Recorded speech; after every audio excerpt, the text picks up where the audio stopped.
কান খুলে শুনে রাখো, বাংলাদেশের মানুষের এই চাঁদাবাইদের চাঁদা দেওয়াই লাগবে, ঠিক কিনা বলো? 2018 সালের অক্টোবরে এক মজার দেশীয় সিআইডি ঘরানার ভিডিও দিয়ে শুরু হয়েছিল যাত্রা। তখন কেউ কল্পনাও করেনি যে এই ভিডিওই একদিন জন্ম দেবে বাংলাদেশের অন্যতম প্রভাবশালী পারিবারিক content creator group family entertainment বিডিকে। আর এই উদ্যোগের পিছনে ছিলেন দুই ভাই, রাকিব হাসান ও খায়রুল ইসলাম জিসান। সবচেয়ে জনপ্রিয় চরিত্র হলো চান্দা ভাই।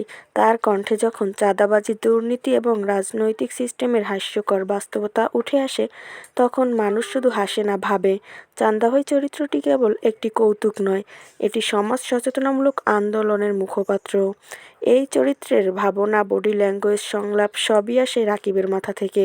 চান্দা ভাই একজন প্রতীক, যে আমাদের দেখায় সমাজ কিভাবে মূর্খতা ও দুর্নীতির ফাঁদে পড়ে আছে। তাদের পথ একদম সহজ ছিল না। দুর্নীতির বিরুদ্ধে কথা বলা, এসেছে ভয়ভীতি, প্রতিবন্ধকতা, কিন্তু তারপরেও তারা থেমে থাকেনি।